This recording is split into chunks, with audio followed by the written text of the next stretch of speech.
So I have done a Gen 1 and a Gen 2 bug Pokemon tier list previously, and with Gen 3, with the introduction of abilities, I wanted to see how the Gen 1 and the Gen 2 Pokemon fared against, their previous rankings with now the inclusion of abilities. So without further ado, let's hop in, and I will also be adding the Gen 3 Pokemon to see kind of where they rank.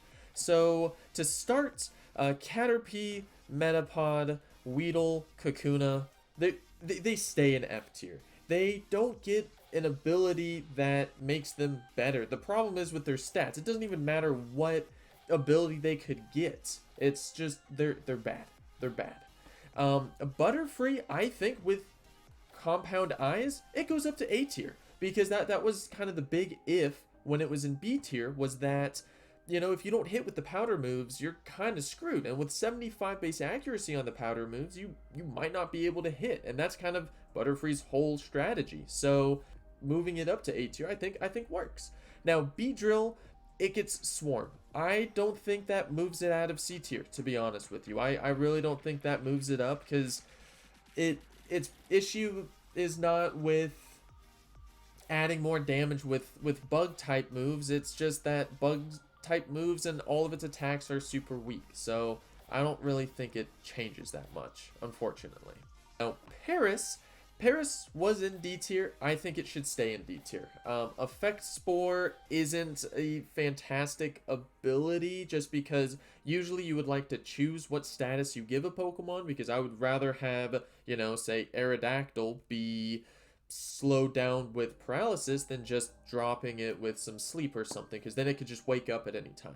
And for the same reason, I think that Parasect stays within B tier, because Effect Sport doesn't really move it up too much. Now, Venonat, I think with Venonat getting Compound Eyes, that does move it up to C tier, because its stats were already pretty good, for the first stage of that Pokemon. But I think with Compound Eyes, since it does get the powder moves, it should move up because it's now going to hit the powder moves more often. Venomoth, I think, stays in A tier. I think that I believe it's Shield Dust, where it doesn't have effects of an attack aren't compounded onto the Pokemon. It just takes the damage. I don't really think that changes anything about Venomoth. I think Venomoth is still phenomenal. So I think just keep Venomoth at A. Now, Scyther, I think, again, Scyther, that stays the same at A. It doesn't really move down because of its ability unless it got Truant. Would really be the only ability that could move a Pokemon down. Swarm is great, but it's not going to move it up or move it down. And with Pinsir, Pinsir gets its ability allows it for its attack to not be dropped by opposing Pokemon, so Intimidate wouldn't work on it. The thing is that it wasn't Pinsir's attack that was an issue, or the ability to drop its attack being an issue. It's just its move pool isn't great, so it stays in B tier. I think, its attack is fantastic, and it not dropping, that's awesome, but otherwise, that doesn't really do much. So moving on to Gen 2, I think that Ladybug, it gets Early Bird, and another ability, I think Swarm, that doesn't change it. It wakes up earlier, or has a chance to. That doesn't change a single thing. Ledian, it's the same abilities as Ladybug. It doesn't change it. Swarm doesn't really change how Ladybug or Ledian play because they're not really offensive, and Early Bird doesn't really do much. I mean, okay, it'd be kind of nice if you fell asleep and you could get support moves off earlier, but that doesn't do much. And Ariados and Spinarak. So Spinarak stays in F tier because its abilities do not help. Ariados stays in D tier because, again, the abilities, its speed is the biggest problem. Now, an ability that I think does do well is with Pineco and Fortress. They get Sturdy, which the biggest issue with Pineco and Fortress is that they have low speed. So I personally think that they should move up. I think that Pineco should move up to C tier. It was in D tier. I think it should move up because you can survive a hit now, and hey, you can get off that self-destruct or that explosion. Fortress goes to B tier now because, hey, you can now get off that self-destruct or an explosion. If you're going up against a special fire attacker, Yeah, you're slow, but you are surviving a hit. You got one hit. You're going to survive. Now, Yanma gets speed boost. That was the one good thing about Yanma was its speed. It needed something else. It needed more. So its ability, it doesn't really it doesn't do much for Yanma. So Yanma, it's going to be staying in D tier. Now, Scizor. Scizor, yeah, it gets Swarm. Unfortunately, I don't really think it gets a good stab bug move, but I think it's still an A tier Pokemon. Again, it's just like Scyther, where Swarm does not make it move down, it just makes it stay. Now, Shuckle, probably the most useless ability out here, is Shuckle got Sturdy. Shuckle is always going to be surviving a hit. That really wasn't the problem with Shuckle, it's just that Shuckle is super slow and has no attack. Yeah, it has a low HP stat, but it's probably going to survive a hit. It just doesn't do anything else. So it's going to stay at C tier. Heracross gets Guts.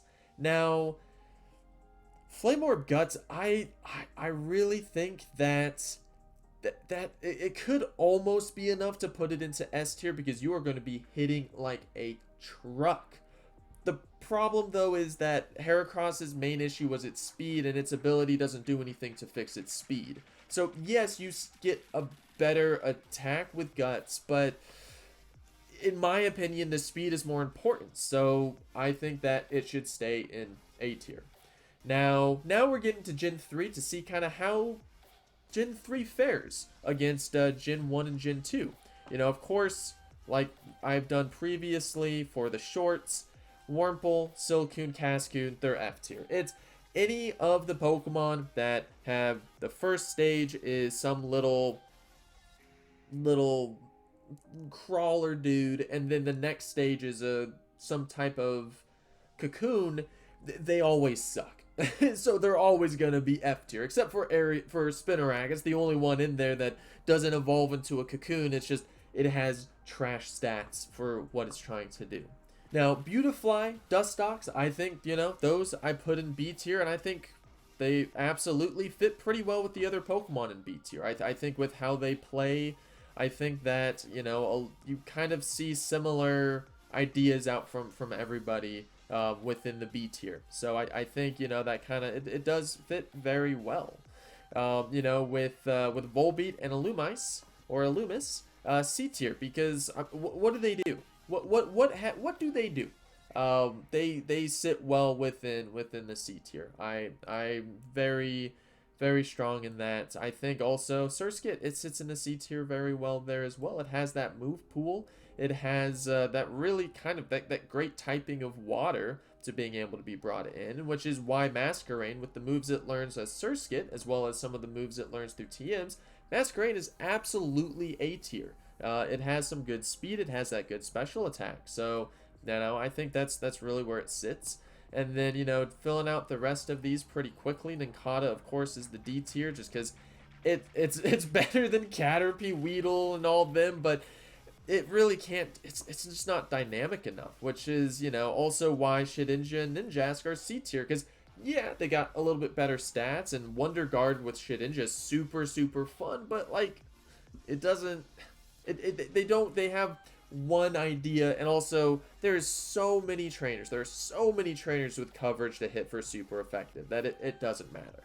I think the biggest one that people will contest is Anorith in B tier. I think Bug Rock is a super solid type. It's very strong, as well as Anorith gets so many moves and has such good stats for the base form of an evolutionary chain. Like, it's kind of crazy. And Armaldo just ups that, you know, it just gets more stats and then keeps the moves, maybe even gets a little bit of better moves. But, you know, I don't think that the abilities for any of those Pokemon in Gen 3 are kind of set it apart from others, but I do think from the early gens we do see a couple of Pokemon, as we saw, that do get moved up. So if you like this video, if you want to see more of these videos, I'd really appreciate it if you would like this video, if you'd comment what I did wrong, and subscribe to see more content like it. But thank you so much, and I'll see you guys in the next one.